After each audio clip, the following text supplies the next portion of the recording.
ओम शांति। आज 15 फरवरी 2022 के बाबा के अनमोल मधुर महावाक्य सुनेंगे। आज की मुरली में बाबा कहे, बाबा को याद करने के लिए बुद्धि योग बल चाहिए। जैसे जैसे बुद्धि योग बल बाबा में लगेगा तो बाबा से ताकत बढ़ती जाएगी, और जितनी आत्मा में ताकत आएगी तो ज्ञान की धारणा होगी। अगर आत्मा में ताकत नहीं है तो ज्ञान की धारणा भी बाबा कहे हो नहीं सकती है। फिर पुरुषार्थ में चलते चलते थकावट महसूस होती है। इसीलिए बाबा कहे, बच्चे बुद्धि योग बाप से लगाते रहो तो आत्मा में ताकत भरती जाएगी और ज्ञान की धारणा अच्छी तरह से हो सकेगी। ज्ञान का दृत जितना पड़ता जाएगा उतनी रोशनी ही रोशनी जीवन में आ जाएगी। तो सुनते हैं बाबा के मधुर महावाक्य। ओम शांति। मीठे बच्चे, आत्म रूपी दीपक में योग रूपी दृत डालो तो आत्मा शक्तिशाली हो जाएगी। प्रश्न है, आत्म रूपी बैटरी में पावर भरने का आधार क्या है? बाबा ने मिसाल दिया है कि जैसे गाड़ी की बैटरी भी चार्ज करने के लिए रखी जाती है, ठीक इसी तरह आत्म रूपी बैटरी में पावर भरने का आधार क्या है? उत्तर है, आत्म रूपी बैटरी में पावर भरने के लिए बुद्धि योग का बल चाहिए। बुद्धि योग का बल चाहिए। जब बुद्धि योग बल से सर्वशक्तिमान बाप को याद करेंगे तब बैटरी भरेगी। जब तक बैटरी में पावर नहीं तब तक ज्ञान की धारणा भी नहीं हो सकती। आत्मा में कंप्लीट रोशनी आने में टाइम लगता है। याद करते करते फुल रोशनी आ जाती है। आज की मुरली से पहले गीत बजा है, रात के राही थक मत जाना, सुबह की मंजिल दूर नहीं। ओम शांति। बच्चों ने गीत का अर्थ तो सुना कि तुम बच्चे अब दिन में जाने के लिए पुरुषार्थ कर रहे हो। नई दुनिया में तो रोशनी ही रोशनी है, पुरानी दुनिया में अंधियारा ही अंधियारा है। यह है ब्रह्मा की घोर अंधियारी रात। तुम अभी दिन में जा रहे हो। बाप बच्चों को कहते हैं, यह बुद्धि का योग लगाते लगाते थक नहीं जाना। बुद्धि का योग लगाते लगाते थक नहीं जाना। जितना तुम योग लगाते हो उतना सोजरा होता है। आत्मा रूपी दीपक की ज्योति जो उजाई हुई है वह आती जाती है। उस बिजली में तो फट से करंट आ जाती है, परंतु आत्मा में कंप्लीट रोशनी आने में टाइम लगता है। ये कोई एक सेकंड वाली बात नहीं है। जितना जितना बाबा कहे बुद्धि योग लगाते जाएंगे तो जो आत्मा की ज्योति उजाई हुई है वो जगने लगेगी, और कंप्लीट रोशनी आने में टाइम लगता है। अंत तक फुल आ जाएगी। योग लगाते रहना है। मोटर की बैटरी भी सारी रात भरती रहती है, वैसे यह भी मोटर है। इनसे अब दृत खत्म हो गया है अथवा पावर कम हो गई है। बाबा को तो पावरफुल सर्वशक्तिमान कहा जाता है ना। इस बैटरी में सिवाय बुद्धि योग बल के पावर आ नहीं सकती। सर्वशक्तिमान बाप से ही योग लगाने से सारी बैटरी भरती है। जितना योग लगाते जाएंगे सर्वशक्तिमान बाबा से उतनी हमारी बैटरी भरती है। बैटरी भरने के सिवाय नॉलेज भी धारण नहीं हो सकती। पावर होगी तभी तो ज्ञान की धारणा होगी। पावर ही नहीं तो कैसे ज्ञान की धारणा हो। इसीलिए बाबा कहे बैटरी भरेगी तो नॉलेज भी धारण होगी। बैटरी भरने के सिवाय नॉलेज भी धारण नहीं हो सकती। घड़ी घड़ी बाप कहते हैं मुझे याद करो और वर्षा ले लो। मन मना भव, कितनी सहज बात है। मनुष्य तो राम राम का जाप करते रहते हैं और चाहते हैं राम राज्य हो, परंतु ऐसे राम राम जपने से राम राज्य थोड़ी होगा। कितनी सुंदर बात बाबा ने कही, ऐसे राम राम जपने से राम राज्य थोड़ी होगा। ऐसा राम राम तो जन्म जन्मांतर बहुत करते आए। गंगा के कंठे पर बैठकर कितना राम नाम का जाप जपा होगा, कितनी डायरियां लोगों ने लिख लिख करके भरी होगी। यह तो कोई को पता ही नहीं तो राम राज्य किसको कहा जाता है। जरूर राम ही राम राज्य बनाएंगे, परमात्मा राम ही राम राज्य बनाएंगे। उन्हों की बुद्धि में सीता राम वाला राज्य आ गया है। अब उस राम राज्य में तो राम को ही आराम नहीं था। वो जो रामायण की कथा सुनाते हैं उसमें तो खुद राम को ही आराम नहीं था। राम राजा की ही स्त्री चोरी हो गई तो प्रजा का क्या हाल होगा। यहां भी राजाओं की स्त्री कभी थोड़ी चोरी होती है। दुनिया के अंदर द्वापर कलयुग में भी इतने राजाएं थे, किसी राजा की स्त्री कभी चोरी हुई है क्या। तो बाबा कहे यहां भी राजाओं की स्त्री कभी थोड़ी चोरी होती है। यह लोग फिर राम सीता के लिए कह देते हैं। ये बड़ी समझने की बातें हैं वास्तव में। अब बाबा इसका भावार्थ बताते। वास्तव में राम तो परमपिता परमात्मा को कहा जाता है। गाते भी है तुम मात पिता हम बालक तेरे। अब मात पिता कौन सा जिसके लिए ये गाते हैं। एक तो है लौकिक मात पिता, उनकी तो यह महिमा नहीं करेंगे कि तुम मात पिता हम बालक तेरे। हाँ, तो बाबा कहे लौकिक मात पिता के लिए तो ये महिमा नहीं करेंगे। जरूर दूसरा कोई परम पिता है तो जरूर माता भी होनी चाहिए। तो गायन है पारलौकिक मात पिता का। पूछते हैं हु इज क्रिएटर। कई लोग पूछते हैं भाई रचता कौन है, हु इज क्रिएटर। तो जट कहेंगे गॉड फादर। तो सिद्ध है ना मात पिता है, क्रिएटर है तो एक तो क्रिएट नहीं कर सकेगा, तो मात पिता चाहिए। इस समय ही दो मात पिता होते हैं। सतयुग में सिर्फ एक ही मात पिता होता है।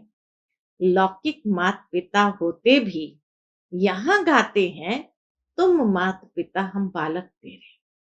इस समय हम बच्चों को बाप द्वारा सुख घनेरे मिल जाते हैं, फिर एक मात पिता हो जाता है। पारलौकिक मात पिता द्वारा सतयुग की प्रारब्ध में सुख घनेरे मिलते हैं, उस मात पिता का ही गायन है। फिर भी ऐसे बाप को बच्चे याद करना भूल जाते हैं। तुम बच्चों को तो सबको बाप का परिचय देना है कि बाबा आया है। हमेशा शिव बाबा और ब्रह्मा बाबा कहते हैं। प्रजापिता का तो नाम बाला है, शिव बाबा ब्रह्मा बाबा। लौकिक बाबा वह पारलौकिक परम पिता, वह फिर मात पिता कैसे बनते हैं। यह बड़ी गुह्य बातें हैं कि परम पिता परमात्मा वह मात पिता कैसे होते हैं। बाबा कहे ये बड़ी गुह्य बातें हैं। कोई भी आते हैं पहले ये पूछो कि परम पिता परमात्मा आपका क्या लगता है, प्रजापिता आपका क्या लगता है। जब अम्बा भी गुप्त तो ये ब्रह्मा भी गुप्त। ये ब्रह्मा है बड़ी मां। लौकिक बाप का तो नाम रूप देश काल सब जानते हैं। अब तुम उनको पारलौकिक मात पिता का नाम रूप देश काल ऑक्यूपेशन बताओ। लौकिक का तो सब जानेंगे।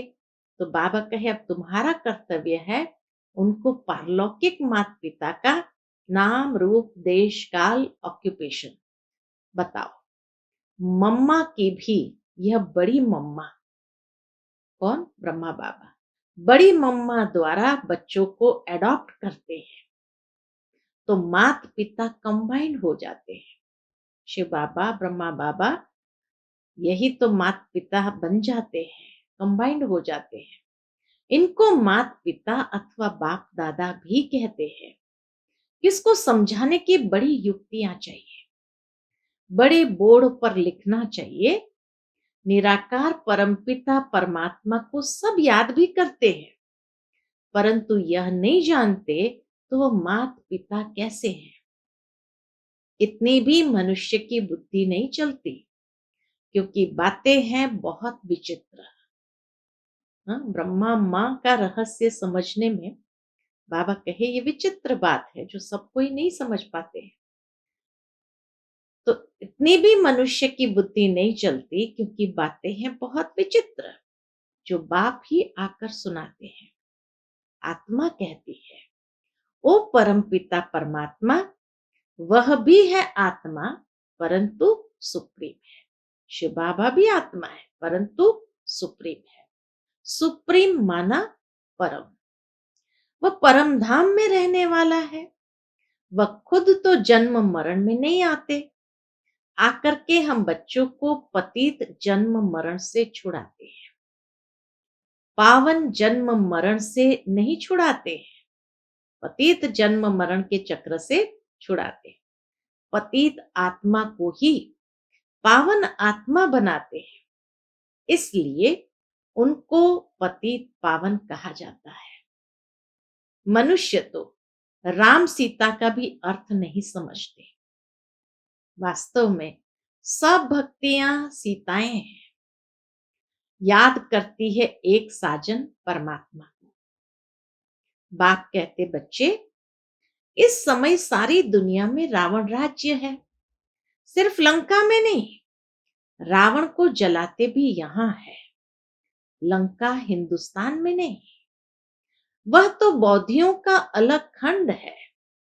तो इस समय सारी दुनिया रावण के बंधन में है। सारी दुनिया में रावण का राज्य है। आधा कल्प है राम राज्य, आधा कल्प है रावण राज्य। आधा कल्प दिन, आधा कल्प रात। ये सब बातें बुद्धि में रखने की है। इस समय तुम रावण पर विजय पा रहे हो। जो पूरी विजय पाएंगे वही मालिक बनेंगे, स्वर्ग के मालिक भी वही बनेंगे। सतयुग आदि में लक्ष्मी नारायण का राज्य था। उन्होंने ये स्वर्ग की प्रालब्ध कहां से और कैसे पाई? सतयुग में मनुष्य बहुत थोड़े होंगे, 9 लाख की आबादी स्टार्टिंग में दिखाते हैं। तो बाबा कहे सतयुग में मनुष्य बहुत थोड़े होंगे, लाखों की अंदाज में होंगे। बस लाखों के अंदाज में माना 9 लाख की आरंभ की प्रजा है। जमुना के कंठे पर राजधानी होगी, वहां कोई विकार होता ही नहीं। कहा ही जाता है संपूर्ण निर्विकारी। बच्चे भी योग बल से ही पैदा होते हैं, वहां रोना पिटना कुछ नहीं होता। परंतु पहले यह बातें नहीं निकालनी है। पहले पहले क्या समझाना है? पहले पहले तो बाप का परिचय देना है। बाकी बाबा कहे सतयुग की पैदाइश कैसे होंगी, कैसे नई दुनिया की स्थापना होती है, ये बातें पहले नहीं निकालनी है। पहली बात ही यह उठाओ कि निराकार परमपिता परमात्मा और हम आत्माएं भी परलोक से आते हैं, तो तुम्हारा पारलौकिक परमपिता से क्या संबंध है? नंबर 1 बात है यह। नंबर 1 बात बाबा का परिचय देना, और बातों में उनको भटकाओ नहीं। पहले यह बाप का संबंध निकालो तो माँ का और वर्षे का संबंध निकलेगा। एक अलफ को भूलने से ही सब कुछ भूले हैं। रावण ने पहले पहले अलफ से ही बुलाया है। हाँ, रावण ने क्या किया? सबसे पहले पहले अलफ से ही बुलाया है। फिर अलफ की मदद से हम रावण पर जीत पाते हैं। समझाने की पॉइंट्स तो बहुत है। प्रदर्शनी में मुख्य बात अलफ की समझानी है। अलफ के बाद ही बे ते आता है। फारसी में वोकैबुलरी जो होती है अलफ बे पे टे से, है ना? तो बाबा कहे अलफ के बाद ही बे ते आता है। अलफ को ही नहीं समझा तो कुछ नहीं समझेंगे। कितना भी भल माथा मारो, परम पिता परमात्मा है तो पिता से वर्षा मिलता है। बाबा का वर्षा मिला तो वर्षे के हकदार बन ही जाते हैं। त्रिमूर्ति पर समझाना कितना सहज है। ऊपर में बाप खड़ा है, नीचे लक्ष्मी नारायण वर्षा, यह विष्णु खड़ा है। बाबा कहते हैं मुझे याद करो तो यह वर्षा पाएंगे। बच्चे कहते बाबा आप तो निराकार हो, आप कैसे वर्षा देंगे? तो बाबा क्या कहते हैं? बच्चे मैं इन द्वारा अर्थात इन ब्रह्मा द्वारा देता हूं। जो आए उनको इस बात पर ही समझाओ। मूल बात ही त्रिमूर्ति की है। त्रिमूर्ति ब्रह्मा का तो कोई अर्थ ही नहीं। त्रिमूर्ति ब्रह्मा का तो कोई अर्थ निकलता नहीं। वास्तव में त्रिमूर्ति शिव है। तो बाबा इसलिए कहते मूल बात है त्रिमूर्ति की। त्रिमूर्ति ब्रह्मा का तो कोई अर्थ ही नहीं। समझाना है यह निराकार शिव बाबा। बाबा कहे समझाना है यह निराकार शिव बाबा, उनको ही ज्ञान का सागर कहा जाता है। फिर यह वर्षा लक्ष्मी नारायण, फिर यह वर्षा। अब बाप तो है निराकार, फिर इन लक्ष्मी नारायण को वर्षा कैसे मिला? कहां से आया? तुम यहां अपने को विष्णु कुमार नहीं कहलाते हो। तुम तो हो कौन? तुम तो हो ही बीके ब्रह्मा कुमार कुमारियां। ब्रह्मापुरी मनुष्य की ही कही जाती है, जहां खास ब्राह्मण रचते हैं। सिंध में भी ब्रह्मापुरी थी। ये किसने समझाया? तो किसी ने कहा शिव बाबा ने। हमेशा बाप दादा कंबाइंड कहना है। कभी बाबा कभी दादा बोलेंगे। इसलिए बाबा देखो कैसे कहते हैं बाप दादा कंबाइंड कहना है, क्योंकि दोनों ही बोल रहे हैं। कभी बाबा बोलते कभी दादा बोलेंगे। दोनों आत्माओं का मुख तो एक ही है ना। जब जिसको चाहे वो यूज करेंगे, बंधन थोड़ी है। तो पहले है यह बात कौन सी कि ज्ञान सागर गीता का भगवान बाप है। वह कहते हैं यह ब्रह्मा विष्णु शंकर तो सूक्ष्म वतनवासी है, देवताएं। यह ब्रह्मा तो मनुष्य है, जब संपूर्ण बनेंगे तो देवता कहलाएंगे। यह तपस्या कर फिर देवता बनते हैं। ब्रह्मा बाबा ही तपस्या कर फिर देवता बनते हैं। इन ब्रह्मा कुमार कुमारियों को भगवान सिखलाते हैं ब्रह्मा द्वारा। चित्रों पर अच्छी रीति समझाना है। समझानी बहुत सहज है। ये शिव बाबा, ये वर्षा। शिव बाबा का चित्र दिखाकर कहो ये शिव बाबा, और लक्ष्मी नारायण का चित्र दिखाकर कहो ये वर्षा। ये शिव तो निराकार है, इसलिए ब्रह्मा द्वारा देते हैं। वर्षा देते हैं ब्रह्मा द्वारा। ब्रह्मा द्वारा स्वर्ग की स्थापना। जरूर अभी ही राजयोग सीखते हैं यह बनने के लिए। यह शिवपुरी यह विष्णुपुरी है। बाबा कहे यह शिवपुरी परमधाम को दिखा करके, और यह विष्णुपुरी स्वर्ग को दिखाकर। अच्छा, मीठे मीठे सिकिलते बच्चों प्रति माता पिता बाप दादा का याद प्यार और गुड मॉर्निंग। रूहानी बाप की रूहानी बच्चों को नमस्ते, हम सब रूहानी बच्चों की रूहानी माता पिता बाप दादा को याद प्यार गुड मॉर्निंग और नमस्ते। नमस्ते। शुक्रिया बाबा, शुक्रिया। आज की मुरली से धारणा के लिए मुख्य सार है। पहली पॉइंट, अलफ की याद से रावण माया पर जीत पानी है। सबको अलफ का परिचय देना है। दूसरी पॉइंट, याद की यात्रा में थकना नहीं है। अपनी बैटरी को चार्ज करने के लिए सर्वशक्तिमान बाप को याद करना है। आज का बाप दादा का मधुर वरदान हम बच्चों के प्रति है। एक बाप की याद द्वारा एक रस स्थिति का अनुभव करने वाले सार स्वरूप भव। एक बाप की याद द्वारा एक रस स्थिति का अनुभव करने वाले सार स्वरूप भव। एक रस स्थिति में रहने की सहज विधि है एक की याद। एक बाबा दूसरा न कोई। जैसे बीज में सब कुछ समाया हुआ होता है, ऐसे बाप भी बीज है जिसमें सर्व संबंधों का, सर्व प्राप्तियों का सार समाया हुआ है। एक बाप को याद करना अर्थात सार स्वरूप बनना।